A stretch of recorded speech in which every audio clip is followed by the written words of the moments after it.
Bismillahirrahmanirrahim. Assalamualaikum warahmatullahi wabarakatuh. Innal hamdalillah nahmaduhu wa nasta'inuhu wa nastaghfiruh wa natubu ilaihi wa na'udzu billahi min syururi anfusina wa min sayyiati a'malina. Man yahdihillahu fala mudilla lahu wa may yudlilhu falan tajida lahu waliyyan mursyida. Asyhadu an la ilaha illallah wahdahu la syarika lah ilahul awwalina wal akhirin wa asyhadu anna Muhammadan abduhu wa rasuluhu la nabiyya wa la rasula ba'dah. Ma'asyiral muslimin, a'azani Allah wa iyyakum, kaum muslimin yang semoga senantiasa dimuliakan oleh Allah tabaraka wa taala.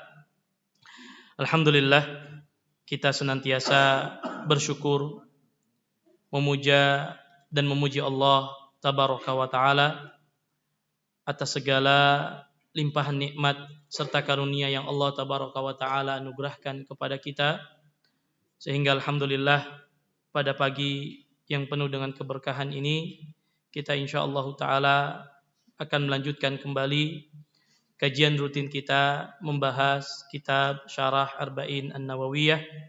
Mudah-mudahan Allah Subhanahu wa taala senantiasa memberikan taufik, inayah dan hidayah kepada kita, dan juga kita dimudahkan oleh Allah Subhanahu wa taala untuk mendapatkan ilmu yang bermanfaat dan dimudahkan untuk mengamalkan ilmu yang sudah kita dapatkan.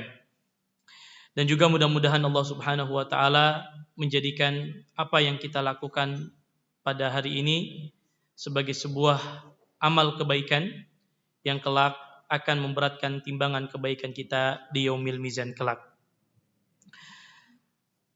Terlebih saat ini kita berada pada bulan Sya'ban yang tidak lama lagi kita juga akan bertemu dengan bulan Ramadan. Maka di antara amalan yang disunahkan untuk kita perbanyak di bulan Sya'ban ini adalah amalan-amalan sunnah. Memperbanyak ibadah kepada Allah Subhanahu wa taala. Maka belajar kita di majlis ini tentu ini bagian daripada ibadah yang mudah-mudahan ini juga menjadi salah satu sebab Allah Subhanahu wa taala akan mudahkan kita menuju surga Allah Subhanahu wa taala. Bapak-bapak dan ibu sekalian rahimani wa rahimakumullah, kita melanjutkan pada hadis yang ke-30 di mana pada pekan sebelumnya kita sudah menyelesaikan pembahasan hadis yang ke-29. Hadis yang ke-30 ini adalah hadis yang hasan, diriwayatkan oleh Imam Daruqutni dan yang lainnya, dan juga dihasankan oleh Imam An-Nawawi, ya.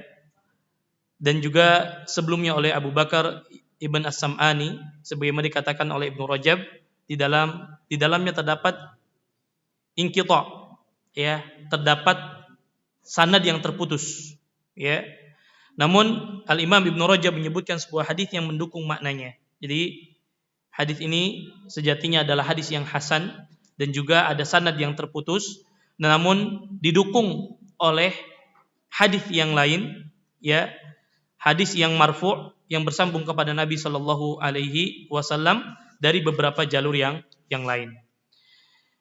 Hadis yang akan kita bahas adalah hadis dari sahabat yang mulia An Abi Tha'labata Al-Khushani Jurthum ibn Nashir radhiyallahu anhu an Rasulillah sallallahu alaihi wasallam.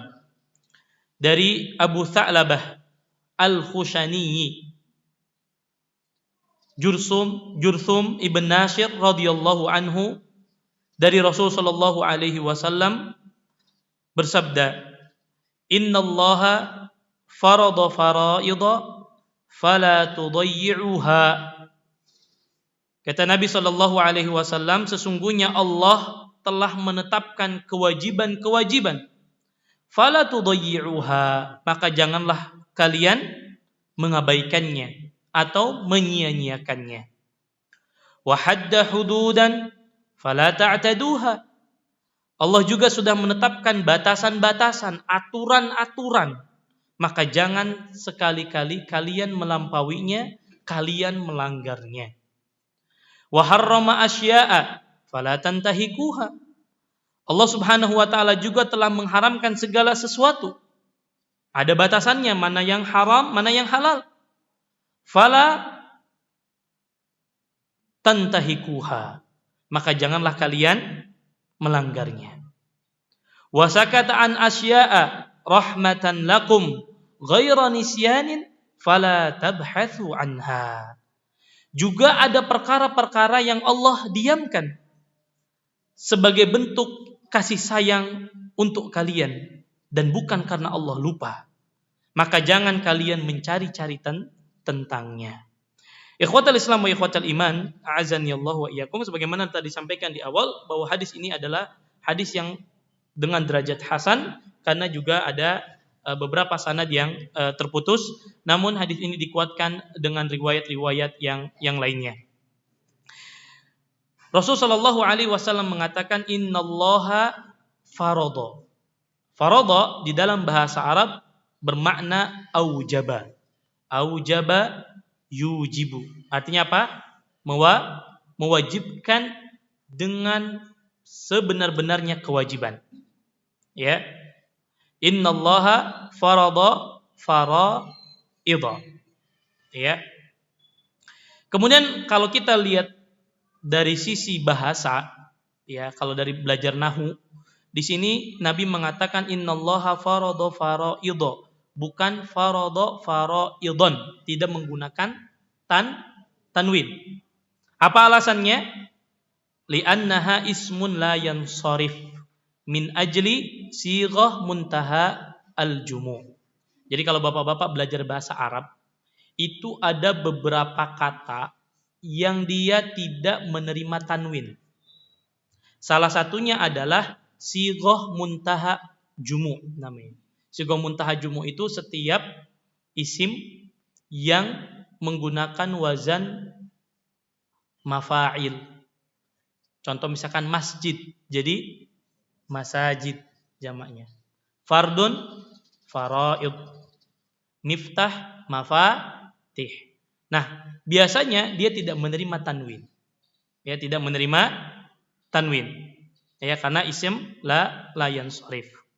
Itu dari sisi bahasa. Makanya innallaha farada faraidha, bukan faraidan. Ya, seharusnya kan farada faraidan, tetapi farada faraidha karena tidak menerima tanwin.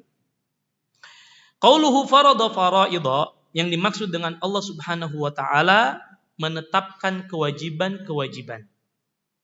Ya. Yang dimaksud kewajiban di sini seperti apa? Hal-hal yang wajib. Salat yang 5 waktu, zakat, puasa, haji, birrul walidain, silaturrahim, dan seluruh kewajiban-kewajiban. Di sini Nabi mengatakan dan mengingatkan kepada kita bahwasanya Allah Subhanahu wa taala sudah mewajibkan perkara-perkara yang memang Allah wajibkan. Maka kalau sudah perkara diwajibkan oleh Allah, fala tudayyi'uha. Ya, janganlah kalian apa? Mengabaikannya, apalagi meninggalkan. Karena kita tahu di antara definisi wajib, ya, bahwasannya ma wuthiba fa'iluhu wa yu'aqabu tarikuhu. Ma yuthabu fa'iluhu wa yu'aqabu tarikuhu. Bahwa definisi wajib itu adalah kalau kita lakukan mendapatkan pahala, ditinggalkan mendapatkan dosa. Maka Nabi mengatakan fala tudayyi'uha. Janganlah kalian sia-siakan, jangan kalian tinggalkan, ya, jangan kalian abaikan. Dan tentu hal yang wajib ini akan berdosa kalau kita tinggalkan, terlebih kalau kita sudah kena beban taklif, yaitu di saat kita masuk usia akil balik. Setiap kewajiban yang Allah wajibkan, kemudian tidak kita lakukan, padahal kita mampu untuk melakukannya, maka dalam hal ini kita berdosa. Ya, kecuali memang ada udzur-udzur syar'i, ada ketidakmampuan secara syar'i, maka tentu ini berbeda hukumnya. Ya, seperti ibadah haji. Tidak semua orang mampu untuk melaksanakan ibadah haji, maka ibadah haji akan menjadi wajib bagi siapa? Mereka yang mampu dari sisi fisik ataupun dari sisi finansial. Ya, adapun orang tidak mampu secara finansial tapi mampu secara fisik, maka tidak wajib.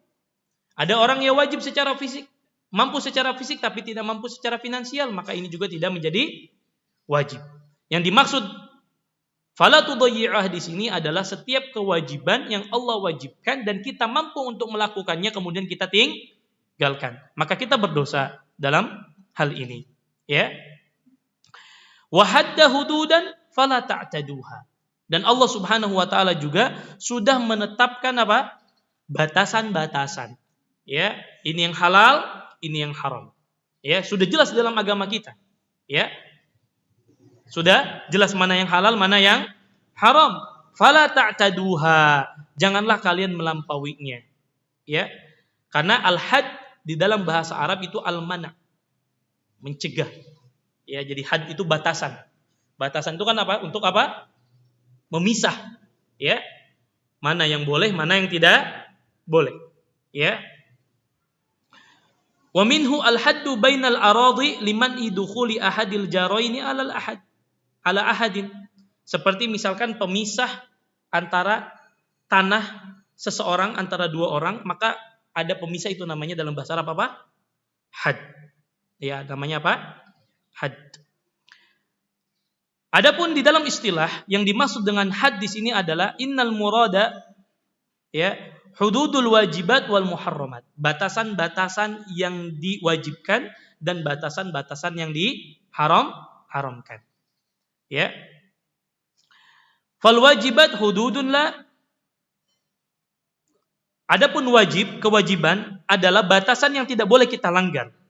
Dan sesuatu yang diharamkan adalah batasan yang tidak boleh kita dekati. Ya, sebagaimana kita sudah bahas kemarin, membahas ketika hadis ke 29. Ya, ketika membahas hadis ke 29. Kemudian sebagian juga mendefinisikan yang dimaksud al-muradu bil hudud ay al-uqubat asy-syar'iyyah ka uqubati zina. Ada juga yang mendefinisikan bahwa maksud had di sini adalah had berupa uqubah, hukuman yang sudah ditetapkan syariat yang diberikan kepada pelaku pelanggaran. Contoh ada apa? Berzina. Hadnya apa? Kalau orang yang sudah menikah maka dirajam. Adapun orang yang belum menikah maka hadnya apa? Dicambuk dan diasingkan. Itu namanya had. Ya. Jadi had yang dijelaskan di dalam hadis ini ada dua definisinya. Yang pertama, had di sini adalah batasan mana yang halal, mana yang haram. Atau yang dimaksud had di dalam hadis ini adalah yang dimaksud dengan al-uqubah asy-syar'iyyah.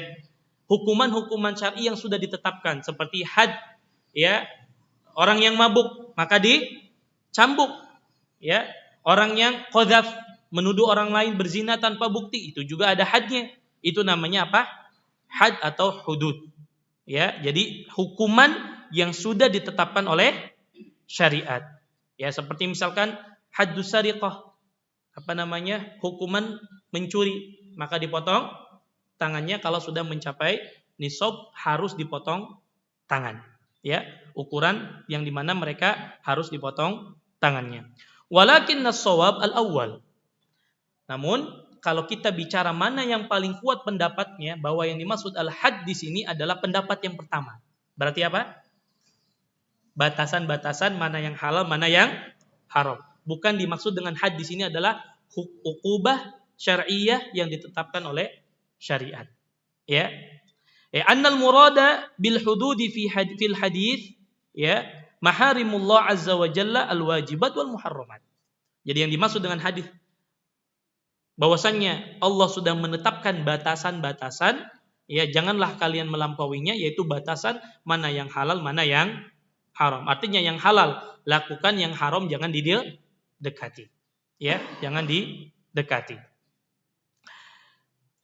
Kemudian dijelaskan, ya, hakada fil Qur'anil Karim lamma dzakarallahu ta'ala tahrimal akli wasyurbi 'ala shaim. Ya, Allah juga menjelaskan ada banyak ayat yang menjelaskan tentang makna batasan ini. Contohnya adalah di dalam Al-Quran surat Al-Baqarah ayat 187 ketika Allah berbicara tentang masalah puasa, Allah menjelaskan tentang larangan makan dan minum ketika berpuasa. Maka Allah mengatakan di akhir ayatnya, tilka hududullahi fala taqrabuha. Inilah batasan-batasan Allah, jangan kalian dekati. Ya, kenapa batasan itu Allah menggunakan kalimat jangan didekati? Ya, karena ada sesuatu yang dilarang oleh Allah, jangan memang kita dekati. Semakin kita dekati akan semakin potensi masuk kepada keharaman. Makanya Allah mengatakan tilka hududullahi fala taqrabuha. Yang demikian itu adalah batasan-batasan Allah, jangan engkau mendekati. Ya, sebagaimana dijelaskan pada hadis sebelumnya, bukankah kalau seorang membuat batasan, ya misalkan dia punya rumah, punya tanah, kemudian dia pagari tanahnya, ya, kemudian dia tulis di situ tidak boleh ada orang yang lewat ke tanah ini, maka tentu kita tidak boleh mendekati, karena kalau mendekati khawatir kita pada akhirnya apa? Akan masuk ke tempat terlarang tersebut. Makanya Allah mengatakan tilka hududullahi fala taqrabuha. Kemudian juga ketika Allah berbicara masalah iddah, ya, kita tahu seseorang yang sudah dicerai, ya, ada masa iddahnya sebelum dia dinikahi oleh orang lain. Atau seorang istri yang suaminya meninggal dunia, maka ada iddah, ada masa di mana dia harus menunggu dahulu sebelum dia dinikahi oleh laki-laki lain. Maka Allah ingatkan, tilka hududullahi fala ta'taduha, kata Allah. Yang demikian itu, ya, adalah batasan Allah. Tidak boleh seorang istri baru ditinggal suaminya meninggal, ya, belum 4 bulan 10 hari sudah ada yang melamar atau pengen menikahi, maka tidak boleh, haram hukumnya. Harus nunggu dulu berapa? 4 bulan 10 hari. Ya, ada masa iddahnya. Begitu juga yang dicerai, ya. Yang dicerai harus menunggu dulu berapa? 3 kali suci atau 3 kali haid.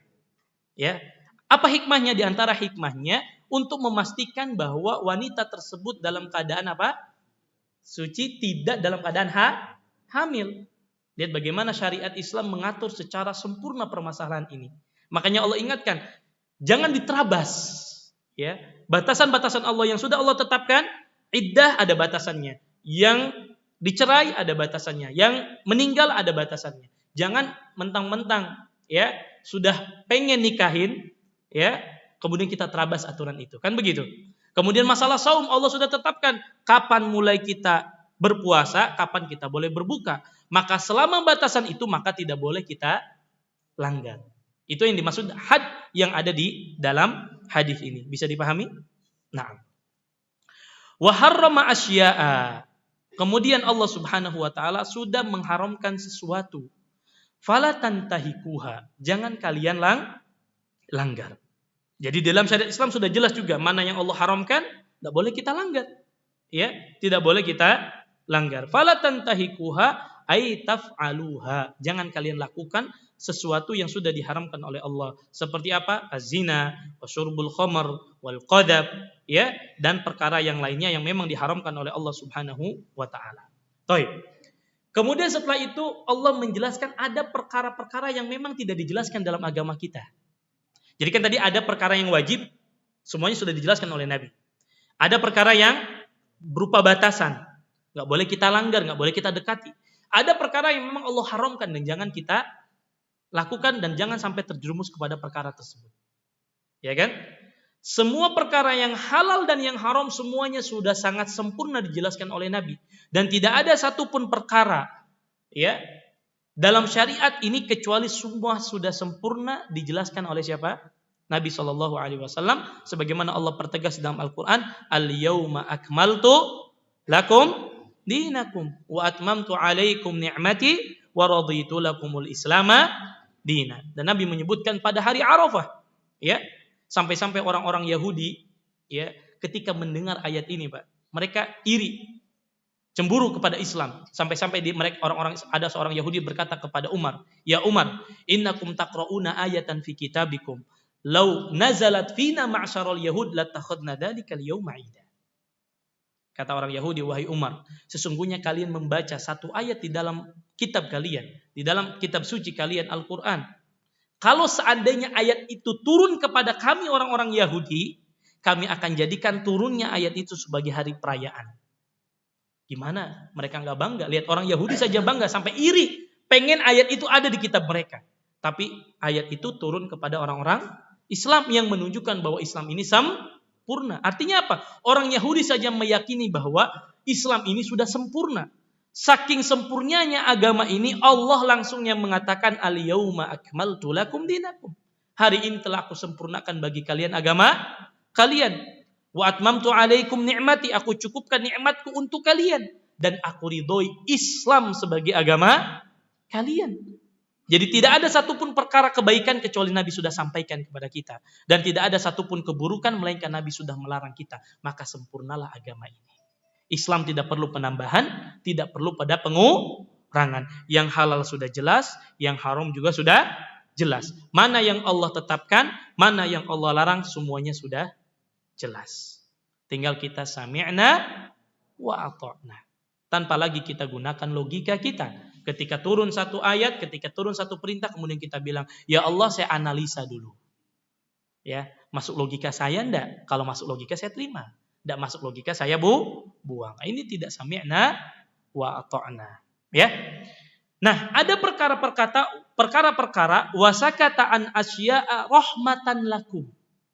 Ada perkara-perkara yang memang Allah diam tidak berbicara tentang permasalahan itu. Sebagai bentuk apa? Cinta dan kasih sayang Allah kepada kita. Jadi ada perkara-perkara yang Allah tidak bahas. Bukan karena ghayra nisyanin, bukan karena Allah lupa, bukan. Allah Maha sempurna. Allah Maha tahu mana yang terbaik untuk hambanya, mana yang menjadi maslahat bagi hambanya. Maka Allah ingatkan, fala tabhatsu anha. Maka jangan dicari-cari. Ketika dalam syariat memang sudah tidak dibahas, jangan kita cari-cari memperberat diri. Nah, itulah konsep beragama kita. Ya, kalau memang ada syariatnya, nggak usah buat-buat yang baru. Yang menjadi syariat saja masih banyak yang belum kita lakukan. Kemudian kita buat syariat baru. Ya, ada perkara-perkara yang memang Allah tidak bahas. Bukan berarti Allah lupa atau Allah tidak tahu. Tentu Allah Maha tahu yang terbaik untuk hambanya. Tetapi kata Allah apa? Rahmatan lakum. Sebagai bentuk cinta kasih sayang Allah kepada kita. Ada perkara-perkara yang tidak dijelaskan. Ya, fala tabhatsu anha. Jadi ada perkara-perkara yang tidak diharamkan, tidak juga diwajibkan. Ya. Nabi mengatakan ghayra nisyanin, ai annahu azza wa jalla lam yatrukha nasiyan. Allah meninggalkan perkara itu bukan karena Allah lupa. Kenapa? Allah menegaskan di dalam Al-Qur'an, wa ma kana rabbuka nasiya, dan tidaklah Rabb kalian itu pelupa. Allah Maha mengetahui. Ya, Allah Maha mengetahui. Tetapi rahmatan bil khalqi hatta la yudayyiq alaihim. Ada perkara-perkara yang Allah tidak jelaskan ini haram, tidak dijelaskan ini halal sebagai bentuk tidak memberatkan kita sebagai umatnya. Lihat bagaimana Islam adalah agama yang rahmatan lil alamin. Fala tabhatsu anha. Nah, pada perkara-perkara yang seperti ini jangan dicari-cari. Jangan justru apa? Kita mencari sesuatu yang syariat tidak membahasnya. Masih banyak syariat yang belum kita lakukan dan masih banyak perkara-perkara yang dilarang yang kita belum tinggalkan. Jadi ada perkara-perkara yang memang tidak dibahas, maka la tas'alu, jangan tanya-tanya. Jangan ditanya tanya. Ikhwatal Islam wa ikhwatal iman, azanillahu wa iyyakum. Di dalam hadis ini ada banyak sekali fawaid yang bisa kita ambil. Yang pertama adalah itsbatu annal amru lillahi azza wa jalla wahdah. Pelajaran pertama yang bisa kita ambil dari hadis ini adalah bahwasanya menetapkan seluruh perintah itu datangnya dari Allah Subhanahu wa taala semata. Ketika Allah mewajibkan sesuatu berarti perintahnya datang dari siapa? Dari Allah. Setiap perintah yang Nabi perintahkan kepada kita semuanya datang dari mana? Dari Allah. Maka jangan ada perkataan ketika Nabi menjelaskan sebuah syariat kemudian kita bilang, saya nggak mau lakukan. Kenapa? Karena ini perintah dari Nabi. Nabi manusia biasa. Maka boleh kita terima, boleh kita tolak. Maka ini perkataan yang batil. Ya, kita diperintahkan untuk mengikuti apa yang diperintahkan oleh Nabi. Karena apa yang diperintahkan oleh Nabi adalah perintah siapa? Allah Subhanahu wa taala. Makanya Allah mengatakan apa? Qul in kuntum tuhibbunallaha fattabi'uni. Ya, katakanlah jika kalian mencintai aku, ya mencintai Allah, maka ikutilah aku. Ikutilah Nabi Muhammad sallallahu alaihi wasallam karena tidak ada yang keluar dari lisan Nabi melainkan semuanya wahyu. Wa ma yantiqu 'anil hawa in huwa illa wahyu yuha. Ya. Dan itulah yang dimaksud dengan kewajiban. Jadi kewajiban itu segala sesuatu yang Allah perintahkan, kalau kita lakukan dapat pahala, kalau kita tinggalkan mendapat dosa. Ya. Fal amr biyadi. Seluruh perintah itu berada di tangan Allah Subhanahu wa taala. La ahada yastati an yujib malam yujibhullah. Maka semua kewajiban itu adalah semua yang Allah perintahkan, tidak ada satupun makhluk Allah yang mampu untuk mewajibkan sesuatu yang tidak Allah wajibkan. Nah, ini penting. Sebagian orang hal-hal yang tidak wajib tapi mereka wajibkan. Terkadang hal-hal yang melanggar syariat tapi menurut pemikirannya ini bagus nih acara, ini bagus nih ritual ibadah. Tidak wajib tapi seakan-akan mereka wajibkan orang untuk mengikuti. Bahkan kalau tidak diikuti anggap apa? Sesat. Ya. Sebagian orang mempersulit diri, mengadakan kegiatan-kegiatan ritual-ritual ibadah yang tidak ada contohnya dari Nabi tapi itu mereka wajibkan. Ya. Kadang bahkan dianggap hina atau bahkan dicibir atau bahkan dibuli orang-orang yang tidak melakukan perbuatan tersebut padahal itu tidak ada contohnya dari Nabi. Yang ada contohnya dari Nabi justru ditinggalkan. Kan ini fakta, betul atau tidak Bapak-bapak sekalian? Banyak hal-hal yang secara syariat tidak ada syariatnya. Tapi kadang kalau orang nggak melakukan seakan-akan kita yang sesat. Ya. Nah, ini tidak bisa kita mewajibkan sesuatu yang Allah tidak wajibkan. Atau kita mengharamkan sesuatu yang Allah tidak haramkan. Ya, makanya Nabi mengatakan innallaha farada faraida fala tudayyi'uha. Sesungguhnya Allah Subhanahu wa taala sudah mewajibkan perkara-perkara yang wajib, maka janganlah kalian apa? Menyepelekannya, meninggalkannya. Wa harrama asya'a, dan Allah Subhanahu wa taala juga sudah mengharamkan segala sesuatu fala tantahikuha, jangan kita langgar. Baik. Bapak-bapak sekalian, di dalam syariat kita sering mendengar kalimat fardun sama wajib. Betul nggak? Kalau diterjemahkan secara kontekstual kan artinya sama-sama wajib. Betul kan? Fardun wajib. Wajibun wajib. Makanya ada fardu kifayah. Ya, kewajiban yang kalau dilakukan oleh satu orang maka gugurlah kewajibannya bagi yang lain. Pertanyaannya, halal fard wal wajib makna wahid? Apakah makna fardun sama wajib itu satu makna atau memang beda? Gitu kan? Baik. Amma min haitsu ta'tsim bitarki dzalika fahuma wahid. Kalau kita dengar kalimat fardun sama wajib, kalau dari sisi meninggalkannya maka bermakna satu. Contoh begini. Ada satu syariat fardun. Kalau kita tinggalkan dosa atau tidak? Dosa. Ada perkara dihukumi sebagai wajib. Kalau kita tinggalkan dosa atau tidak? Dosa. Maka dalam masalah meninggalkan ini sama-sama berdosa. Jelas? Baik. Wa amma min haitsul wasf. Adapun dari sisi sifat, ya. Hal hada fardun aw wajib? Apakah ini perkara yang fardun atau ini perkara yang wajib? Faqad ikhtalafal ulama'u rahimahullah fi hada faqala ba'duhum. Adapun dari sisi pensifatan antara wajib dan fard, maka para ulama khilaf kepada beberapa pendapat. Yang pertama, al-fardu makana daliluhu qat'iyan. Kalau fard itu adalah setiap kewajiban yang dalilnya qat'i. Dalilnya jelas. Qat'i itu pasti. Itu namanya apa? Fardun. Wal wajib, adapun wajib makana daliluhu dhanniyan. Adapun wajib itu dalilnya berupa dhon, prasangka. Ya, itu dari sisi apa? Sifat. Wa qala al-akharun, ada pendapat yang lain mengatakan al-fardu ma tsabata bil Qur'an. Hukum fard itu adalah segala sesuatu hukum yang ditetapkan oleh Al-Qur'an. Adapun wajib ma tsabata bis as-sunnah. Setiap hukum yang ditetapkannya oleh dalil dari hadis. Bisa dipahami? Misalkan di dalam Al-Quran, perintah tentang sholat. Wa aqimus sholah wa atu zakah. Sebagian ulama mengatakan hukum sholat adalah fardun. Kenapa? Karena dalilnya dari mana?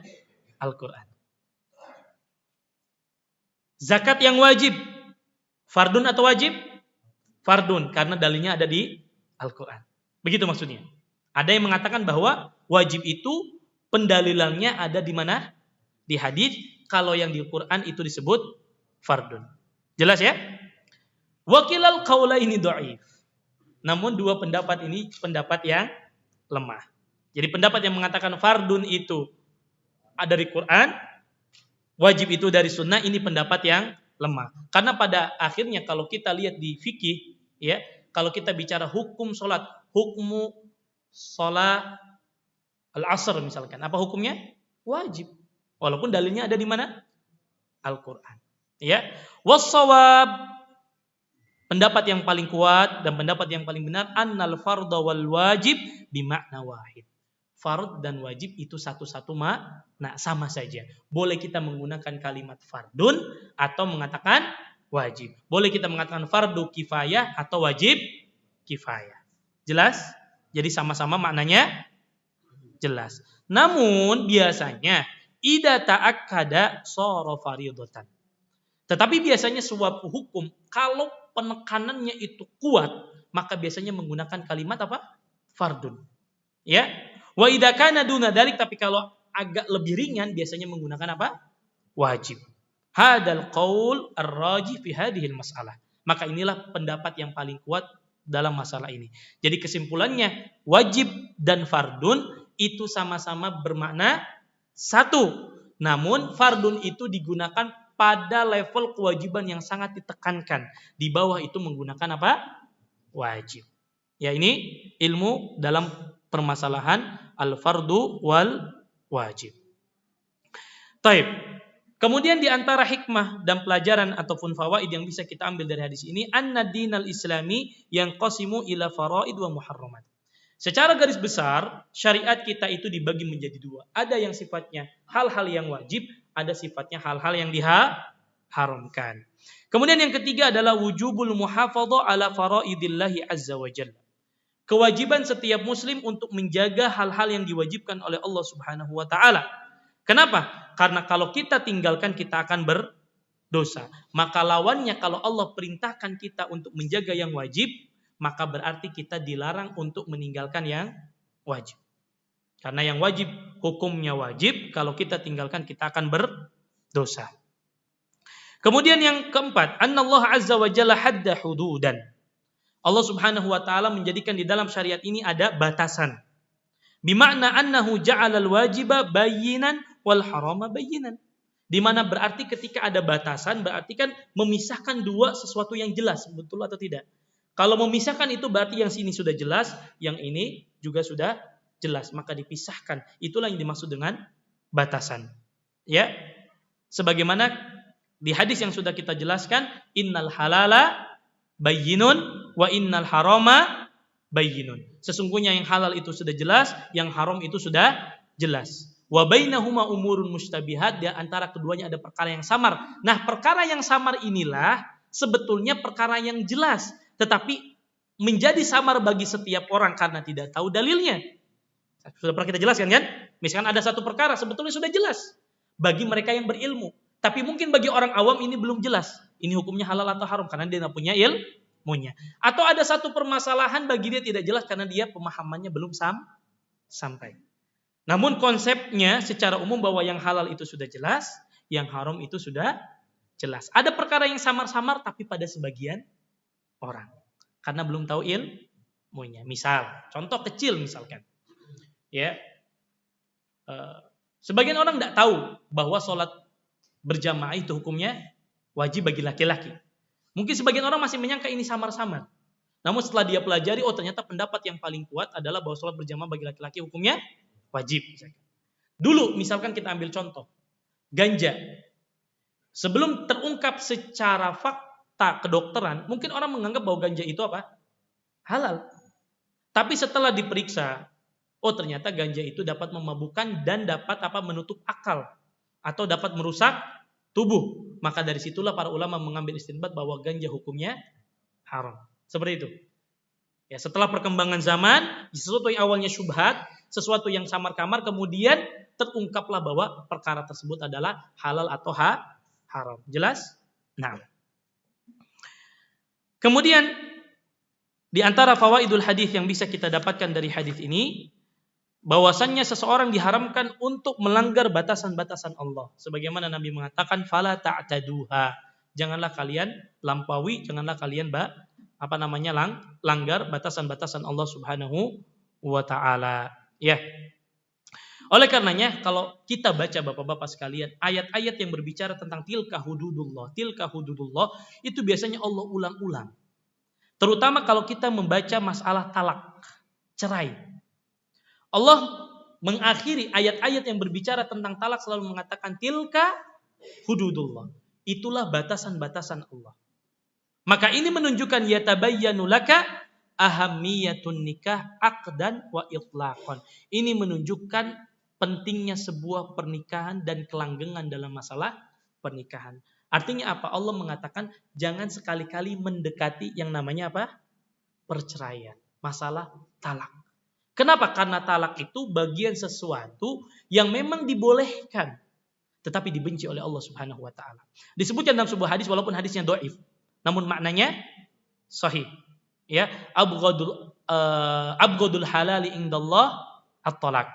Sesuatu hal yang dibenci oleh Allah dari yang halal adalah talak, perceraian. Makanya Allah mengatakan jangan sekali-kali melanggar batasan-batasan Allah, yaitu yang seharusnya seseorang itu menikah dengan langgeng, mendapatkan kehidupan yang sakinah, mawaddah dan warahmah, maka jangan sekali-kali melanggar yang namanya apa? Perceraian. Karena perceraian itu adalah pilihan terakhir. Ya, perceraian itu adalah pilihan terakhir ketika memang sudah tidak ada lagi apa? Solusi, sudah tidak ada lagi kata persatuan, tidak ada lagi yang namanya apa? Kecocokan yang mungkin boleh diambil. Itu pun setelah melalui apa? Proses yang panjang. Ikhwatal Islam wa ikhwatal iman, berkaitan dengan perceraian ini tentu hal yang perlu saya sampaikan, ya, di mana kita tidak bermudah-mudahan sebagaimana pernah saya sampaikan juga di majelis ini, ya, tidak bermudah-mudahan ketika memberikan fatwa masalah cerai, dan juga para laki-laki tidak bermudah-mudahan untuk mengucapkan kata cerai. Belum lama, berapa hari yang lalu, sekitar mungkin 1 pekan yang lalu, ya, ada seorang jamaah bertanya kepada Anda, Ustaz, ya, bagaimana hukumnya? Ada seorang suami yang menggugat cerai istrinya tapi diam-diam tanpa sepengetahuan istri. Ya. Kemudian dia gugat. Ternyata setelah digugat, ya, dia kembali lagi kepada istrinya. Ya, dan berhubungan dan lain sebagainya. Namun karena ketidaktahuan, nah disinilah garis besar yang ingin saya garis bawahi, ketidaktahuan terhadap ilmu. Dia mungkin menyangka bahwa ketika surat gugatan itu dia gugat maka sudah jatuh cerai, talak. Dan dia berpikir kalau orang sudah ditalak maka kan seharusnya tidak berhubungan. Bagi dia berpikiran seperti itu.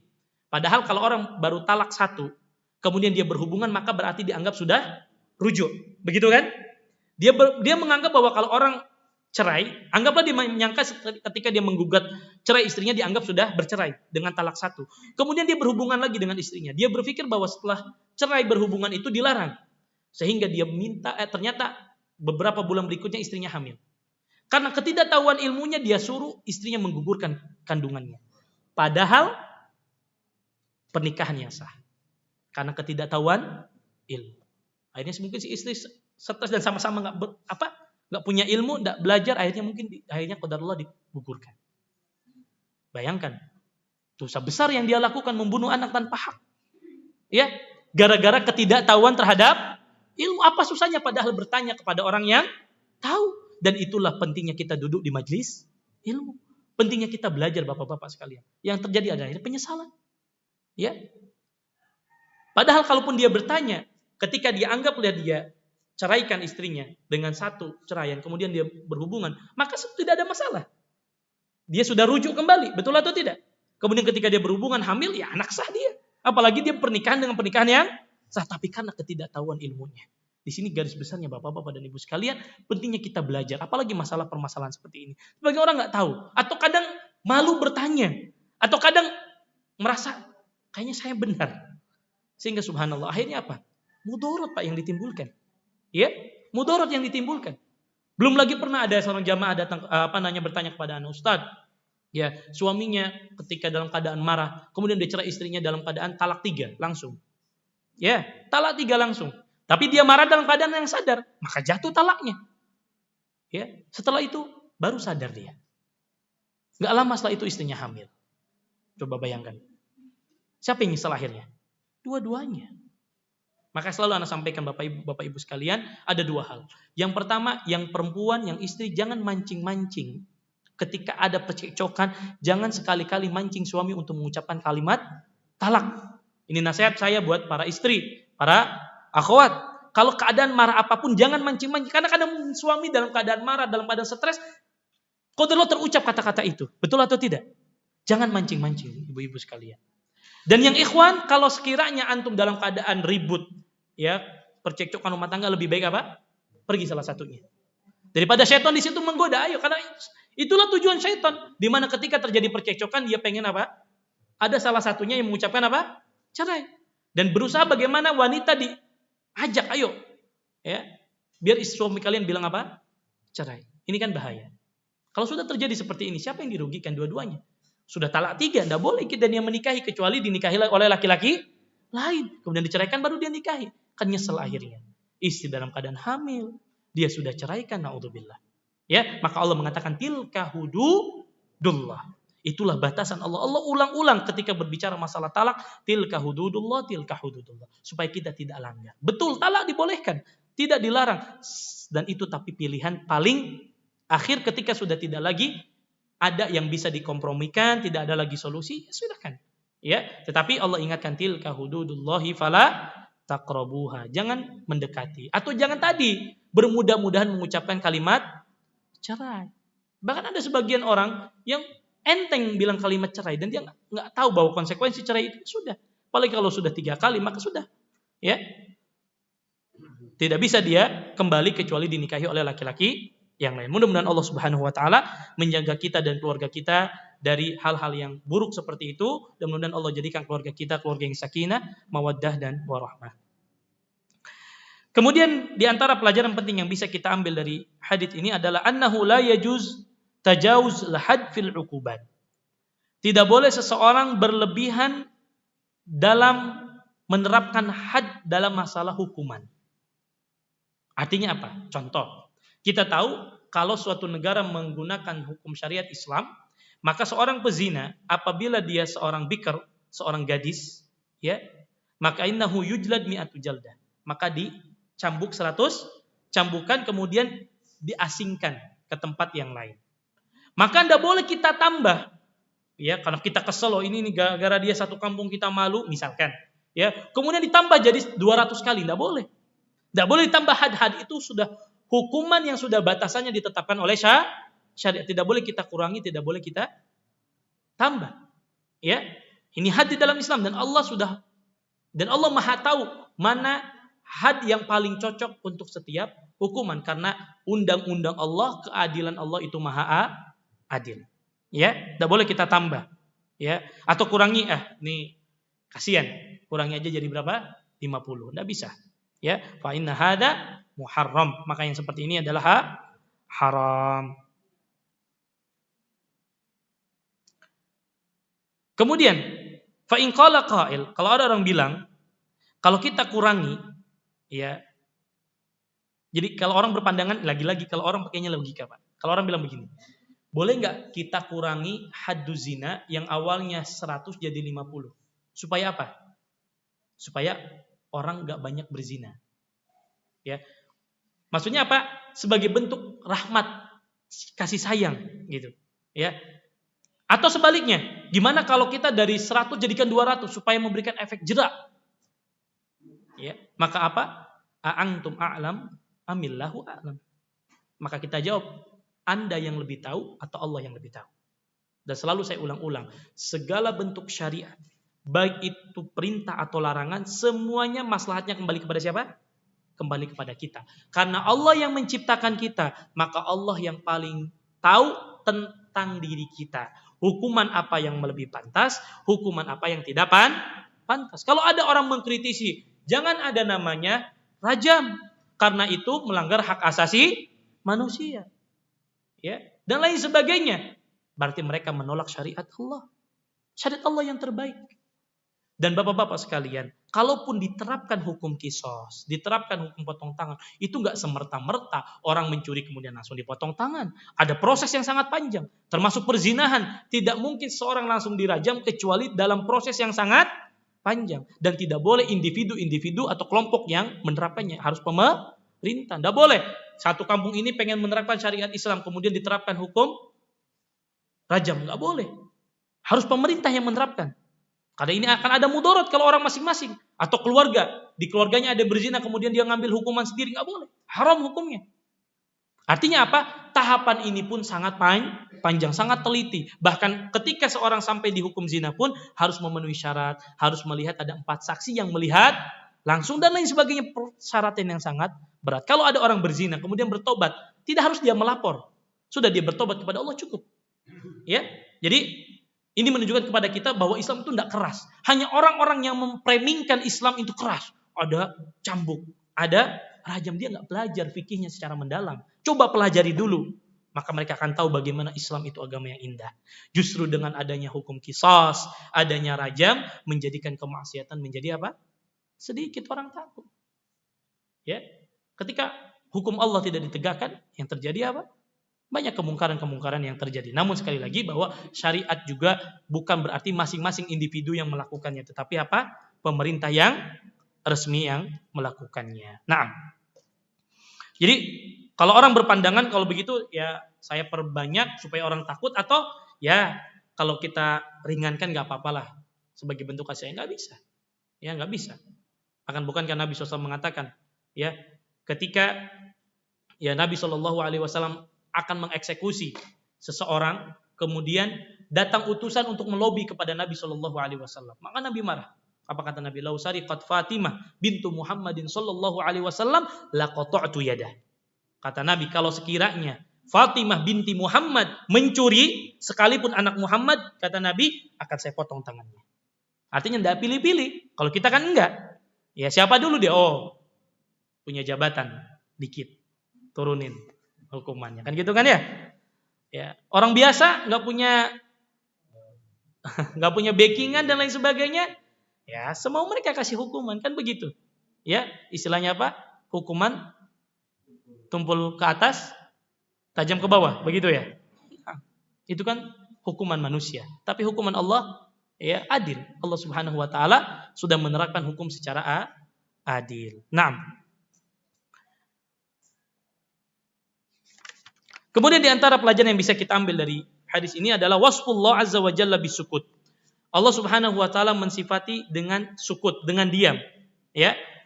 Namun sekali lagi konsepnya ketika kita belajar sifat-sifat Allah, maka seluruh sifat Allah itu adalah sempurna.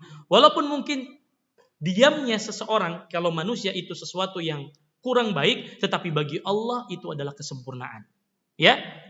Id annahu idza syaa takallam wa idza syaa lam yatakallam. Karena Allah itu berkehendak, apabila Allah ingin berbicara, Allah berbicara. Apabila Allah tidak ingin berbicara, Allah tidak ingin berbicara. Dan kita harus pahami bahwa di antara sifat Allah, Allah mampu berbicara.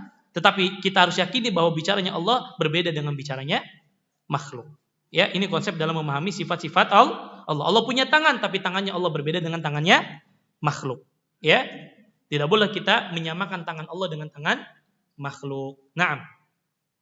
Kemudian di antara pelajaran yang bisa kita ambil adalah bahwasanya diharamkan seseorang untuk melanggar hal-hal yang diharamkan oleh Allah Subhanahu wa taala. Sebagaimana Nabi bersabda, "Wa harrama asya'a fala tantahikuha." Dan Allah Subhanahu wa taala mengharamkan segala perkara, maka janganlah kalian melanggarnya. Ya. Nah, kalau kita bicara tentang larangan, itu biasanya di dalam Al-Quran atau dalam hadis menggunakan beberapa sighah. Yang pertama ada sighatun nahi, larangan langsung. Misalkan dalam Al-Quran la taqrabu zina, janganlah kalian mendekati zina. Itu kan dengan langsung, dengan kalimat yang sharih, dengan kalimat yang jelas, jangan kalian mendekati zina. Ya, atau ditetapkan dengan cara yang lain, ya, yang tidak secara sharih tapi didukung dengan dalil-dalil yang lain. Kemudian anna ma sakatallahu anhu falam yufridhu. Segala sesuatu yang Allah diamkan, Allah tidak bicara ini halal itu haram, maka tidak boleh kita wajibkan. Artinya tidak boleh mewajibkan sesuatu yang bukan wajib, ya. Dan tidak boleh mengharamkan sesuatu yang Allah halalkan, ya. Karena Nabi mengatakan wa harrama asya'a fala tantahikuha. Makanya dijelaskan di sini. Walihada naqul. Kita ambil contoh. Inna man ibtada'a fi dinillahi ma laysa minhu min aqidatin au qaulin au amalin faqad intahaka hurumatillah. Orang-orang yang membuat sesuatu yang baru dalam agama, ya, yang enggak ada contohnya dari Nabi, apakah masalah akidah atau masalah muamalah atau masalah fikih, ya, maka sejatinya mereka sedang apa? Melanggar batasan Allah Subhanahu wa taala. Mereka sedang melakukan hal yang diharamkan oleh Allah. Sebagaimana Anda sampaikan tadi, berapa banyak perkara-perkara yang enggak wajib tapi mereka wajibkan. Seakan-akan kalau enggak melakukan amalan itu sesat kita, rusak kita. Padahal itu enggak ada contohnya dari Nabi Shallallahu Alaihi Wasallam. Tapi ketika ada contohnya, jelas-jelas ada dalilnya, mereka mengapa? Enggak mau ikut. Jadi suka membuat sesuatu yang menurut mereka baik, bukan baik menurut syariat. Ya, kan banyak kita temui di masyarakat kita. Terutama kadang tradisi menjadi ibadah. Nah, ini yang paling fatal. Islam tidak melarang tradisi. Ya, Islam tidak melarang adat istiadat selama tradisi dan adat istiadat tersebut tidak bertentangan dengan syariat. Dan selama adat istiadat itu tidak disangkut pautkan dengan ibadah. Ini yang penting, Pak. Harus garis bawahi. Sebagian orang adat istiadat, tradisi dimasukkan kepada ibadah. Yang awalnya tradisi menjadi ibadah yang kalau orang nggak melakukan dianggap berdosa. Banyak atau tidak? Banyak. Nah, ini keliru. Ya, kita tidak dilarang, ya, mengikuti sebuah tradisi selama tradisi tersebut tidak bertentangan, ya. Selama tradisi tersebut merupakan amal kebaikan, tidak masalah. Tetapi jangan menjadikan sesuatu tradisi menjadi ibadah, ya. Atau orang dianggap salah bahkan berdosa ketika tidak mengikuti tradisi tersebut. Tradisi itu boleh kita ikuti, boleh kita tidak ikuti, kan begitu. Ya, jangan seakan-akan ketika sebuah tradisi dijadikan karena sesuatu yang sudah menjadi kebiasaan yang turun-menurun di sebuah masyarakat, kemudian itu dijadikan sebuah ibadah. Karena sekali lagi ibadah Islam itu sudah sempurna, tidak butuh lagi penambahan dan pengurangan. Ya, kenapa? Karena kaidahnya li'annal asla fil ibadati al-man'u hatta yaquma dalilun 'alaiha. Ini kaidah, Pak. Hukum asal ibadah itu apa? Haram. Hukum ibadah apa? Haram. Hukum asal sholat halal atau haram? Halal atau haram? Haram. Kenapa jadi halal? Karena ada dalil yang menghalalkan. Paham? Kenapa dihukumi ibadah itu haram? Karena kalau hukum asal ibadah itu halal, semua orang bikin ibadah. Jelas? Hukum asal ibadah apa? Haram sampai ada dalil yang menjelaskan bahwa ibadah itu boleh dilakukan. Haji hukum asalnya apa? Haram. Kenapa jadi halal? Karena ada dalil yang menjelaskan bahwa haji itu boleh dilakukan. Maka tidak boleh orang membuat ibadah-ibadah baru. Kalau sekiranya ibadah itu hukum asalnya halal, maka orang akan semaunya membuat ibadah sesuai dengan apa? Apa yang dia sukai. Haji ke Baitullah, ke Mekah. Berapa biayanya? Oh, mahal. Sekarang 30 juta ke atas. Ya, anak hajinya mau ke pondok gede aja. Ada Ka'bah juga di sana. Boleh atau enggak? Enggak boleh kan? Gitu kan? Atau kita mau buat ibadah baru. Sholat 5 waktu. Saya kan kuat, saya masih muda. Saya mau sholatnya 10 waktu. Baik menurut kita, tapi tidak baik menurut syariat. Nah, ini harus kita pahami Bapak-bapak sekalian. Jadi hukum asal ibadah itu apa? Haram sampai ada dalil yang menghalalkan. Dan sebaliknya hukum asal muamalah itu adalah halal sampai ada yang mengharamkan. Ustadz, Anda boleh nggak makan daun jambu? Boleh. Nggak ada dalilnya Ustadz. Ya hukum asalnya boleh. Ya. Sampai ada dalil yang mengharamkan. Ustadz, boleh nggak Anda makan daun apa boleh silakan selama itu tidak membahayakan antum halal. Tapi kalau itu membahayakan maka berubah hukumnya menjadi haram. Kan gitu kan? Hukum asal muamalah ini halal. Ya, antum mau makan stroberi, mau makan mangga, misalnya tanya, "Ustaz, apa hukum dalilnya di Al-Qur'an dan hadis makan stroberi itu halal?" Langsung antum tanyakan. Kalau antum tanyakan semua hal yang berkaitan dengan masalah muamalah harus ada dalilnya, ini repot. Ya. Nah, ini kaidah fikih yang harus kita pahami. Jadi al-aslu fil ibadati al-man'u hatta yaquma dalilu 'alaiha. Hukum asal ibadah itu haram sampai ada dalil yang menghalalkan. Adapun muamalah hukum asalnya apa? Halal sampai ada yang mengharamkan. Nah, ini ada kaidah yang harus kita pegang. Kemudian huna mas'alah, rubbama na'rifu hukmaha min hadzal hadits. Yas'alu ba'dun nas wala siyaman nisa hal yajuz lil insani an yuzila sya'ra sak aw sya'ra dhira aw la yajuz. Nah, permasalahan yang mungkin sering ditanyakan terutama ibu-ibu. Apa hukumnya mencabut bulu kaki? Ya, bulu kaki yang ada di mana nih? Di betis. Atau mencabut bulu yang ada di lengan. Ya, contohnya. Ada enggak dalilnya boleh atau tidak? Maka fal jawabu asy'uru thalathatu aqsam. Berkaitan dengan rambut atau bulu yang ada di badan kita itu ada 3 macam. Yang pertama, ma umira bi izalati. Ada yang memang diperintahkan untuk kita bersihkan. Contohnya apa? Bulu kemaluan. Harus dibersihkan atau enggak? Ada, karena itu termasuk sunanul fitrah. Yang diantaranya harus kita bersihkan. Kemudian ketiak, betul atau tidak? Itu harus dibersihkan. Dan itu ada perintahnya atau tidak? Maka di sini harus kita lakukan. Bahkan para ulama mengatakan jangan lebih daripada 40 hari. Ya.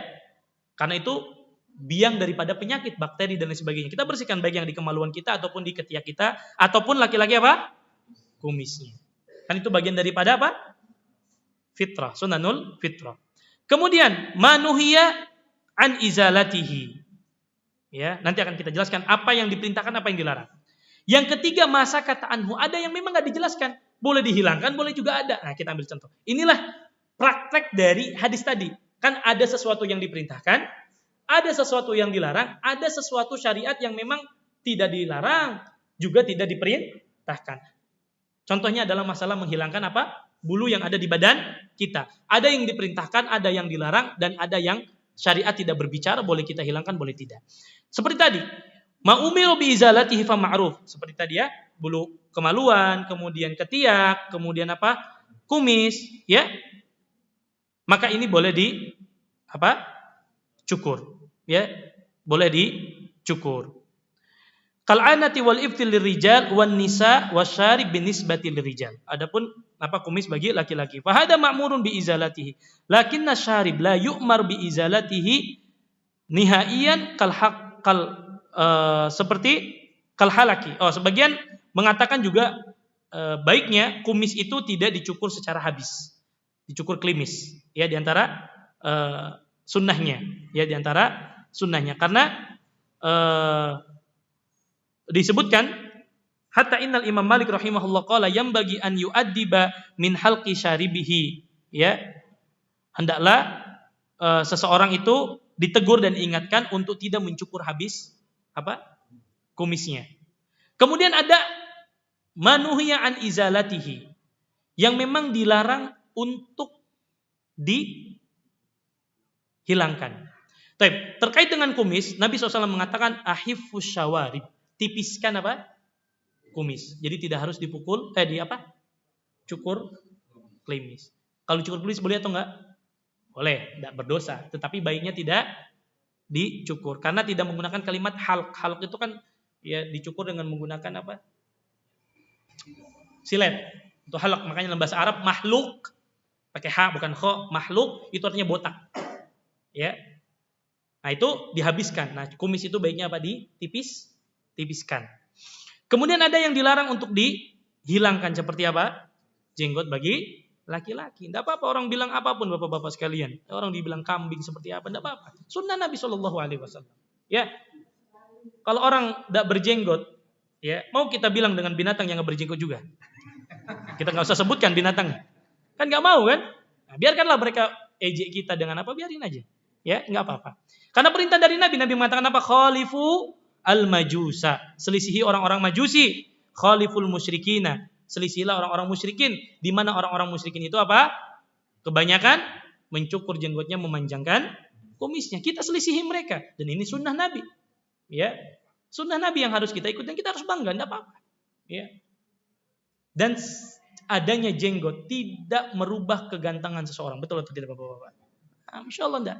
Ya, apalagi yang sudah menikah enggak usah khawatir. Ya, enggak usah khawatir.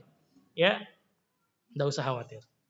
Yang belum menikah pun insya Allah, enggak ada orang enggak laku karena punya jenggot, enggak ada ceritanya. Baik. Kemudian Bapak-bapak sekalian yang semoga dimuliakan oleh Allah Subhanahu wa taala, ya. Di antara hal yang bagian yang ketiga, ya, di antara yang tidak ada perintahnya dicukur atau tetap ada, ya, baqiyatus syur allati laisa fiha amrun wala nahyun. Ya, perkara-perkara yang memang tidak ada diperintahkan untuk dipelihara atau tidak boleh dicukur, ya. Jadi selain yang tadi disebutkan maka boleh dihilangkan, ya, boleh dihilangkan. Kecuali seperti wanita, ada larangannya dari Nabi. Tidak boleh apa? Mencukur apa? Halus. Saya sampai sekarang wallahu alam, tidak masuk ke logika saya. Halis yang masya Allah bagus diganti sama pensil yang tidak sebagus. Subhanallah. Tidak tahu. Mungkin versi yang lain mungkin dibilang cantik. Kalau saya masya Allah tidak bisa melihat seperti itu. Ya, orang yang Allah sudah ciptakan sudah bagus, Bu, sudah bagus. Bahkan sebagian wanita mungkin Allah indahkan bulu alisnya, kemudian dicukur, subhanallah. Diganti sama pensil. Ya, subhanallah. Ya, Allah sudah kasih ya sesuatu ciptaan yang sangat indah, kemudian dirubah, diganti sesuatu dengan pena yang menurut saya tidak membuat bagus, malah justru Allahul musta'an. Taib. Ya, jadi selain yang disebutkan tadi maka ini boleh untuk dihilangkan, kecuali memang yang ada perintah untuk wanita tadi tidak boleh dihilangkan, ya. Nah, dan konsepnya adalah bahwa seseorang tidak boleh merubah ciptaan Allah Subhanahu wa taala, ya. Tidak boleh merubah ciptaan Allah Subhanahu wa taala. Kemudian di sini jelaskan wa hada yustathna minhu ma umira bi izalatihi kal khitan wa ma asbaha dzalik. Qalu wa hada mughayyirun li khalqillah bainama kana saquhu fihi asy'ar aw dira'uhu fihi sya'ar asbahal an laisa bihi sya'ar, ya. Dan lain sebagainya, permasalahan tentang masalah tadi sebagai contoh saja. Kemudian yang terakhir, ya, annahu la yanbaghi al-bahthu amma sakatallahu anhu wa rasuluh. Tidak boleh seseorang berbicara atau mencari-cari atau menanyakan sesuatu yang memang tidak ada syariatnya di dalam syariat kita, tidak jelas ini diharamkan atau dihalalkan. Tidak usah cari-cari, ya, tidak usah dicari-cari, ya. Kemudian di antara poin yang paling akhir, kalau tadi terakhir sekali yang paling akhir, ya, itsbatu rahmatillahi azza wa jalla fi syar'ihi. Penetapan rahmat Allah Subhanahu wa taala dalam syariatnya, di mana Nabi mengatakan rahmatan lakum. Ada perkara-perkara yang Allah jadikan sebagai apa? Bentuk cinta dan kasih sayang.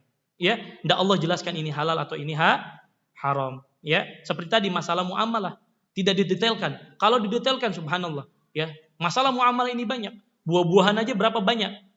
Ya kan? Binatang, ya. Selama tidak ada dalil yang mengharamkan maka halal. Ya, tapi Islam sudah mengatur mana jenis binatang yang diharamkan, contohnya yang memiliki kuku panjang, yang memiliki taring. Itu ada koridor-koridornya. Ya, tapi tidak dibahas satu persatu. Ya, hukum binatang ini binatang. Ada yang memang jelas-jelas Nabi melarangnya, seperti daging babi misalkan, itu sudah jelas secara shar'i. Ya, ada binatang-binatang seperti anjing misalkan, akramakumullah, ya, yang memang sudah dijelaskan secara jelas.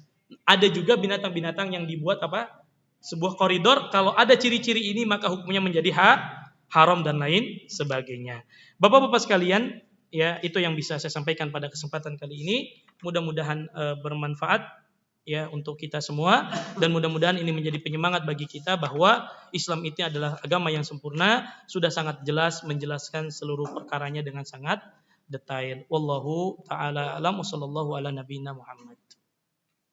Ada yang ditanyakan?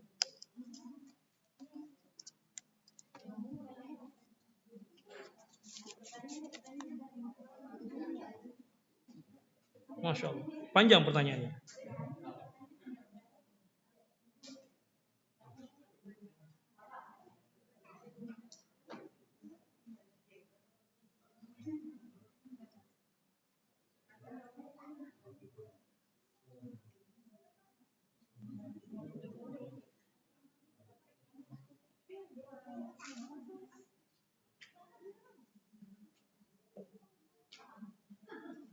Baik. Pertanyaan pertama, pertanyaan yang cukup baik. Afwan, Ustadz mau bertanya di luar tema terkait persiapan bulan Ramadan besok. Diwajibkan atau disunahkan seseorang menghatamkan Al-Quran berapa kali? Baik. Yang saya dengar dari kajian seorang ustadz, ya, seseorang itu harus tartil, tajwidnya dan lain-lain, serta harus menghayati serta mentadaburinya serta mengamalkannya. Mohon nasihat Ustadz, apalagi posisi saya bulan puasa full bekerja. Mungkin Ustadz bisa kasih masukan, apalagi saya Al-Qur'annya masih tahap belajar, mungkin masih ada saja kesalahan dalam membaca Al-Qur'an. Baik. Terkait dengan persiapan membaca Al-Qur'an, yang pertama yang ingin saya sampaikan, di antara sunnah yang disunahkan yang perlu kita perbanyak di bulan Sya'ban ini adalah membaca Al-Qur'an. Di antara tujuannya, oleh karena itu para ulama mengatakan yuqalu syahru Sya'ban syahrul qurra. Dikatakan bulan Sya'ban itu adalah bulannya pembaca Al-Qur'an. Karena memang kita disunahkan untuk memperbanyak membaca Al-Qur'an. Bahkan sebagian para ulama menutup pintu-pintu tokonya, kemudian habiskan waktu di bulan Sya'ban ini dengan memperbanyak membaca Al-Quran. Di antara faidah dan fungsinya adalah sebagai bentuk pemanasan sebelum nanti masuk bulan Ramadan. Karena kita tahu Bapak dan Ibu sekalian, bahwa bulan Ramadan adalah bulan Al-Quran. Ya, di mana setiap amal kebaikan yang kita lakukan akan dilipat gandakan oleh Allah Subhanahu wa ta'ala. Bukankah Nabi mengatakan dalam hadis yang sahih, man qara'a harfan min kitabillah falahu bihi hasanah. Barang siapa membaca Al-Qur'an maka baginya satu kebaikan. Wal hasanatu bi asyri amsalihha. Satu kebaikan dilipat gandakan menjadi 10 kebaikan. La aqulu alif lam mim harfun walakin alifun harfun wa lamun harfun wa mimun harfun. Alif lam satu huruf, mim satu huruf, lam satu huruf, mim satu huruf. Kalau kita baca alif lam mim berarti berapa kebaikan? 30 kebaikan. Itu bacaan yang kita baca di luar daripada bulan Ramadan. Maka di bulan Ramadan akan dilipat gandakan menjadi berpuluh-puluh lipat, beratus-ratus lipat. Makanya kita disunahkan untuk memperbanyak membaca Al-Quran. Ya. Dan Nabi SAW memberikan contoh kepada kita di mana ketika bulan Quran Nabi memperbanyak membaca Al-Quran. Ya, termasuk di bulan Sya'ban ini hendaklah kita memperbanyak membaca Al-Quran. Tujuannya supaya lidah kita ini tidak kaku ketika nanti di bulan Ramadan biasa membaca Al-Quran. Di antara fungsinya juga kenapa di bulan Sya'ban diperintahkan memperbanyak baca Al-Quran adalah tujuannya untuk menjaga lisan kita. Supaya ketika Ramadan kita tidak bicara sesuatu yang buruk kecuali bacaan dari Al-Quran. Kata Nabi, man lam yada' qawla zur wal amala bihi falaysa lillahi hajatun fi an yada'a ta'amahu wa syarabah. Kata Nabi, barang siapa yang tidak bisa meninggalkan perkataan yang buruk di bulan Ramadan, maka Allah tidak butuh kepada puasanya. Ya, maka caranya kita perbanyak di bulan Sya'ban. Pun intinya perbanyak di mana? Bulan Ramadan. Kalau ditanyakan Ustadz, diwajibkan atau disunahkan berapa kali seorang menghatamkan? Tentu membaca Al-Quran di bulan Ramadan bukan wajib. Tidak ada kewajiban untuk menghatamkan. Tetapi ini adalah amalan yang sangat dianjurkan, terlebih memiliki pahala yang sangat besar. Kita lihat Al-Imam Asy-Syafi'i rahimahullahu ta'ala. Dan para ulama yang lain bisa menghatamkan dalam satu bulan bisa 60 kali. Artinya dalam satu hari berapa kali hatam? 2 kali. Mustahil atau enggak? Mustahil bagi antum? Tidak mustahil bapak-bapak sekalian. Ya, saya punya kawan dulu di UIM. Pernah dia mengadakan live. Ya tujuannya bukan untuk ria, tapi ingin membuktikan bahwa mampu atau tidak seseorang yang punya hafalan 30 juz bisa menyelesaikan khatam Al-Quran dalam waktu berapa jam. Ternyata Masya Allah bisa waktu 2-3 jam selesai. Kenapa? Karena sudah hafal. Antum kalau sudah hafal gampang baca kan? Yang bikin lama itu bacanya masih terbata-bata. Nah, maka kalau ditanya diwajibkan atau disunahkan seorang berapa kali menghatam Al-Quran, maka paling tidak kita punya target 1 kali menghatamkan dalam 1 bulan. Paling tidak. Kalau kita tidak mampu, paling tidak bikin target yang lebih dibandingkan hari selain Ramadan. Itu paling tidak, Pak. Kalau di hari-hari biasa 11 bulan kita nggak bisa menghatamkan Al-Quran, ya paling tidak antum setengahnya karena kesibukan. Tapi saya rasa di tengah kesibukan kalau antum targetkan sehari 1 halaman, 2 halaman, insya Allah selesai dalam 30 hari. Yang penting adalah konsisten. Makanya Nabi mengatakan ahabul amali ilallah adwamuha wa inqalla. Amalan yang paling dicintai itu adalah amalan yang sedikit tapi kontinu, terus-menerus dilakukan. Jadi pertanyaan pertama bahwa tidak ada kewajiban khusus menghatamkan 1 kali dan lain sebagainya. Tapi yang diperintahkan adalah memperbanyak. Kemudian dijelaskan sini, Ustaz, saya mendengar kajian seorang Ustaz bahwa kita diperintahkan untuk membaca mentartil betul. Nah, makanya ada larangan dari Nabi, seseorang tidak boleh menghatamkan Al-Quran kurang dari 3 hari. Ada larangan dari Nabi. Tidak boleh menyelesaikan atau menghatam Al-Quran kurang dari 3 hari. Salah satunya supaya orang ketika baca Al-Quran tidak terburu-buru, tapi mentadaburi. Kemudian antum pasti bertanya, Ustaz, kok bertolak belakang? Antum bilang nggak boleh Nabi menghatamkan 3 hari. Tapi di bulan Ramadan para ulama, Imam Syafi'i dan sebagainya bisa 60 kali.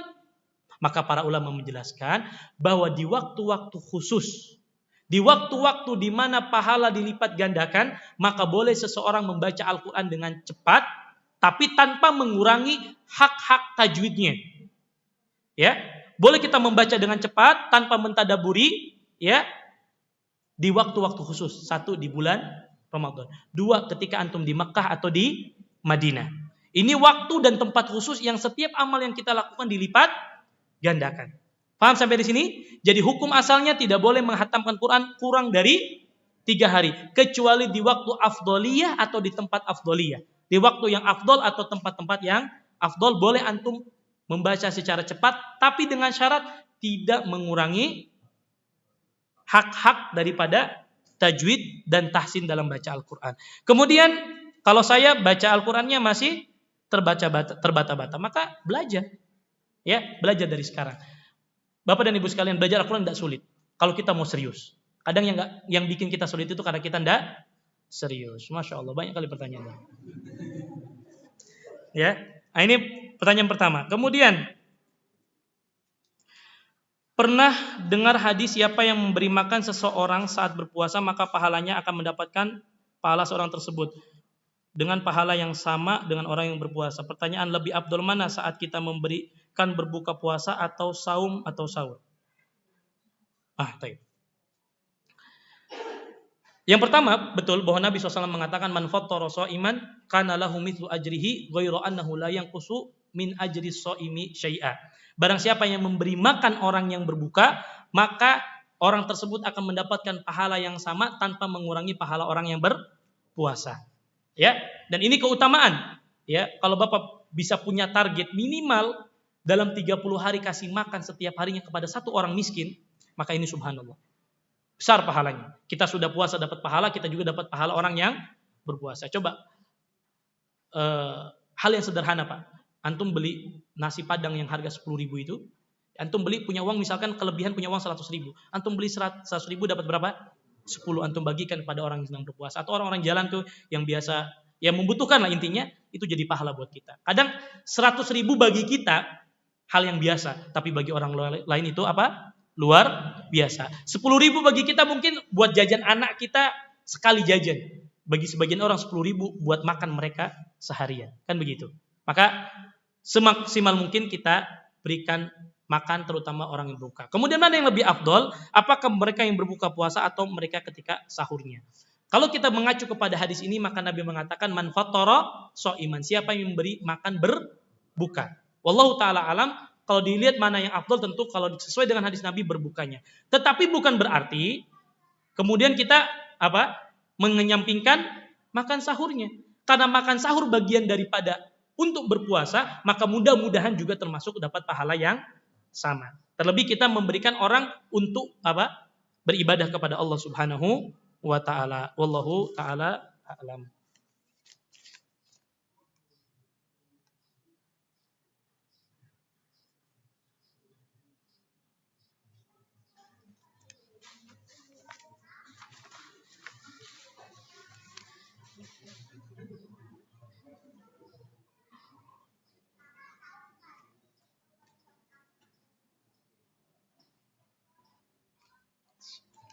Baik, saya baca dulu ya.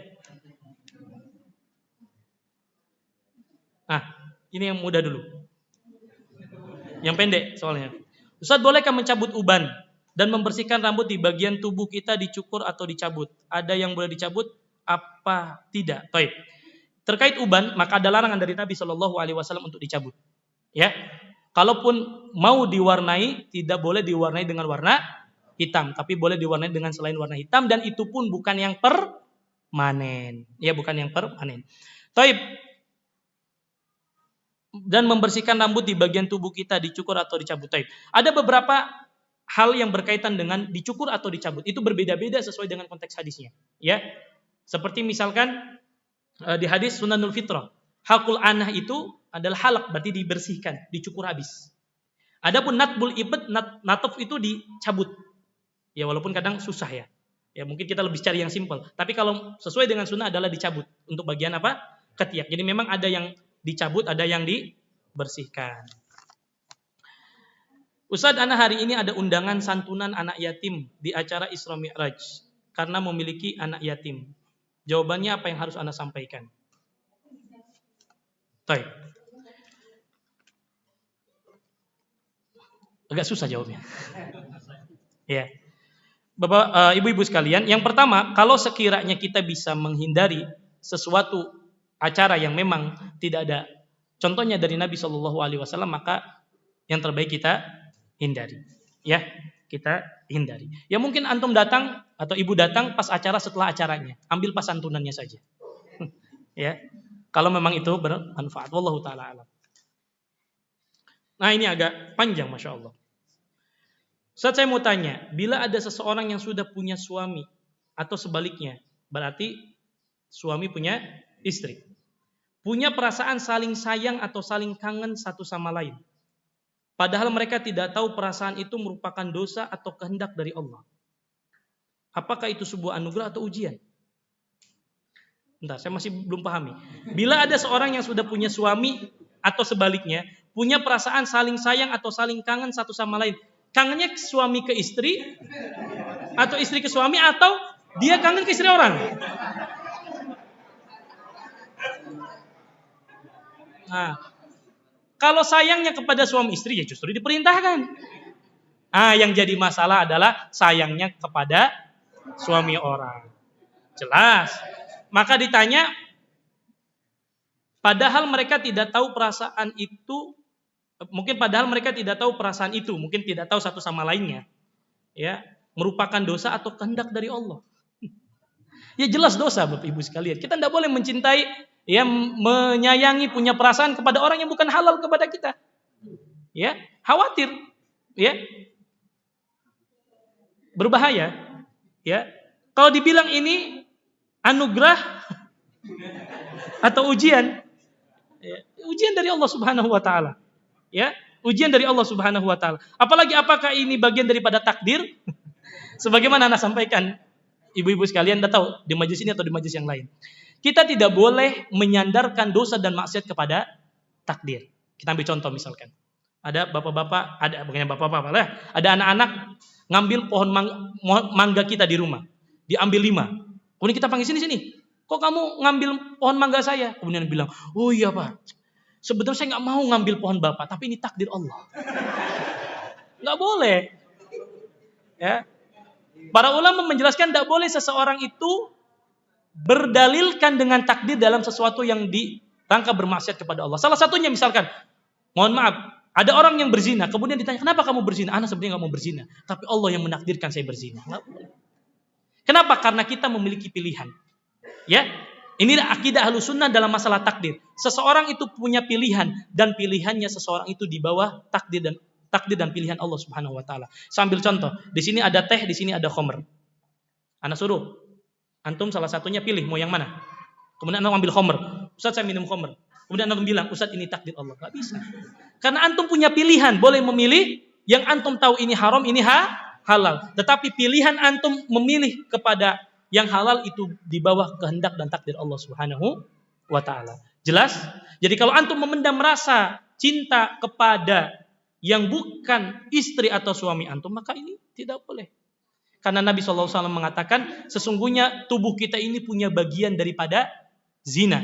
Zinanya mata dengan melihat, zinanya telinga dengan mendengar, dan zinanya hati dengan apa? Perasaan. Ya, apalagi dia bukan suami kita, istri kita. Perbanyak istighfar sama Allah. Ya, perbanyak istighfar kepada Allah. Mudah-mudahan Allah Subhanahu wa taala menjauhkan sifat-sifat yang seperti itu. Dan salah satu yang bisa kita hilangkan, jangan dipikirkan terus. Dan cari segala wasilah yang memang dapat mengingat mereka. Ini yang jadi penyakit adalah kita sudah tahu itu istri orang atau suami orang, kemudian kita selalu lihat di Instagramnya, di media sosialnya, yaitu makin kita menumbuhkan rasa cinta kita. Maka jauhi hal-hal yang seperti itu, ya. Nah, kan? Mereka cuma menuangkan perasaan lewat handphone atau WA, apakah itu dosa? Ya. Tidak ada pacaran tanpa, ya Ustaz, anak pacarannya nggak bertemu langsung tapi lewatnya WA, lewatnya surat. Itu pacaran namanya. Ya. Tetap itu menimbulkan fitnah. Makanya Nabi mengatakan apa? Wala taqrabu azina. Wala taqrabu zina. Jangan dekati. Ya, Nabi bilang jangan dekati, bukan langsung, jangan dekati. Karena segala wasilah yang dapat mendekatkan kepada perzinahan harus kita tutup. Dan ini bahaya. Sama, baru 2 hari yang lalu.